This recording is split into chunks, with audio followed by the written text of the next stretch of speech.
अगर कभी महेंद्र सिंह धोनी से मेरी बात या मुलाकात हुई तो उनसे मैं ये सवाल पूछूंगा कि जब मैंने शतक लगाया था, जब मैं मैन ऑफ द मैच बना था, उसके बाद मुझे टीम से क्यों ड्रॉप कर दिया गया।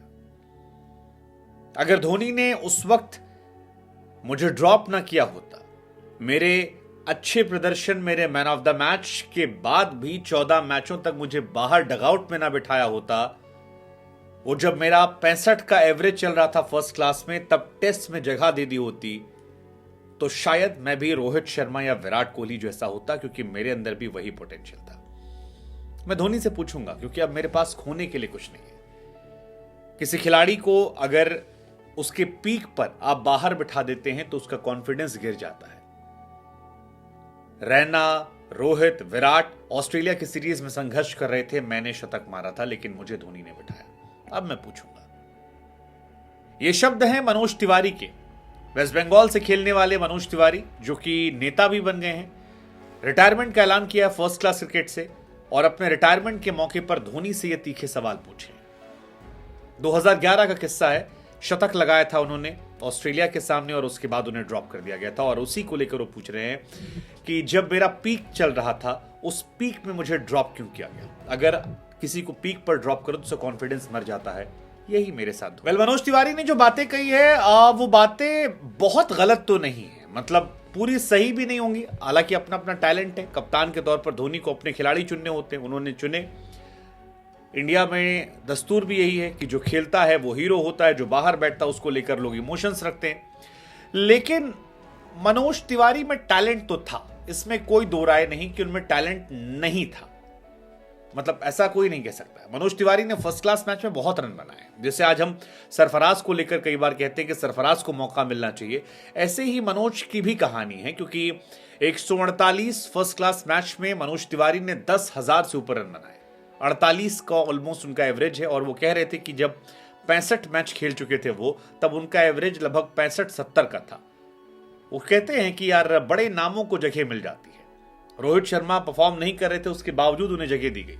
अब ये आरोप लगाते हैं रोहित शर्मा पर, जो है वो एक्चुअली उनके स्टार्टिंग के दौर को लेकर। रोहित शर्मा जब 25 साल के थे, तब 87 वनडे मैच में केवल 1900 रन बनाए थे, जिसमें 30 उनका बैटिंग एवरेज था। 2 शतक थे, 30 का एवरेज, 70 का स्ट्राइक रेट था, बेस्ट स्कोर 114 था, वो भी जिम्बाब्वे के सामने।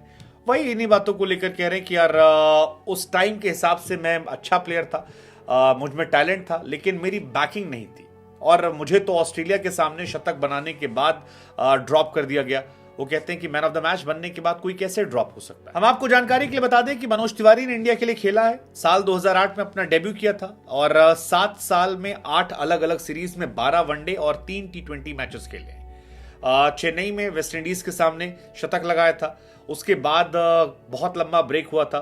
फिर उनका ये कहना है कि यार वो धोनी से जानना चाहते हैं कि उन्हें क्यों बार बार धोनी अवॉइड करते थे, लगातार 14-15 मैचेस तक बाहर रखते थे। वो कहते हैं कि यार कई खिलाड़ी ऐसे थे जो संघर्ष कर रहे थे, लेकिन धोनी उन्हीं खिलाड़ियों से बने थे, जिसमें वो विराट का, रोहित का, रैना का जिक्र करते हैं। हालांकि ये तीनों खिलाड़ी बहुत बड़े प्लेयर हैं, और इन तीनों ने इंडियन क्रिकेट को बहुत सर्व किया है, और आज जब पीछे मुड़कर अब देखते हैं तो सब धोनी को थैंक्स करते हैं कि यार धोनी ने उस टाइम पे इनको बैक किया तो ये चल गए, और उसका इंडियन क्रिकेट बदल गया। लेकिन मनोज तिवारी के भी अपने दर्द हैं कि यार आपने मुझे मौका ही नहीं दिया, मुझे अपना टैलेंट दिखाने का मौका नहीं दिया। जब कोई रन नहीं बना रहा था तो मुझे तो मौका देना चाहिए था। टेस्ट कैप को लेकर भी कहा कि यार प्रैक्टिस मैच में ऑस्ट्रेलिया और इंग्लैंड के खिलाफ लगातार मैंने अच्छी पारियां खेली, जब जब मुझे मौका मिलता था फर्स्ट क्लास में आई यूज्ड टू प्ले। एक टाइम पे मैं रणजी का नंबर 1 प्लेयर था। 65 फर्स्ट क्लास मैच के बाद मेरा एवरेज 65 का था। ऑस्ट्रेलिया टीम इंडिया में आई थी, मैंने 130 रन बनाए थे, इंग्लैंड के सामने 93 बनाए थे, लेकिन मेरी जगह उस टाइम युवराज सिंह को मौका दिया गया और मुझे अवॉइड कर दिया गया, और इन सारी चीज़ों ने मुझे उस दौर में तोड़ा, जिसका असर ये रहा कि मैं फिर कम बैक नहीं कर पाया, मैं उतना अच्छा परफॉर्म नहीं कर पाया, और मैं धीरे धीरे धीरे धीरे मनोज तिवारी के स्टेटमेंट पर कई लोग मनोज तिवारी का मजाक उड़ा रहे हैं कि यार कौन मनोज तिवारी, कैसा प्लेयर है, क्या है, कहाँ है, कैसा है। वैसे मनोज तिवारी ने लगभग 100 आईपीएल के मैच भी खेले, और 30 का लगभग उनका एवरेज रहा है। केकेआर से काफी लंबे समय तक उन्होंने खेला है। So overall he was a decent player, one day के हिसाब से तो अच्छे प्लेयर थे, बट ठीक है, अब आई मीन आप क्या कर सकते हैं, आप जो भी रहा, मतलब you can not say anything.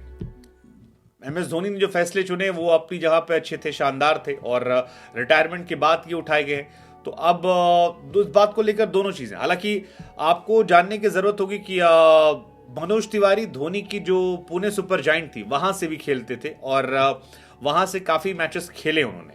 तो ये आरोप कि धोनी ने बिल्कुल नहीं रखा, लेकिन ऐसा लग रहा है कि शायद धोनी को लेकर और भी आरोप अभी आएंगे, बहुत सारे लोग आएंगे। लेकिन फिर ये है कि जो भी कैप्टन बनता है, ऐसे आरोप गांगुली पर भी लगे थे, ऐसे आरोप विराट पर भी लगे हैं, और रोहित भी कई बार कहते हैं कि you can not satisfy 15 people.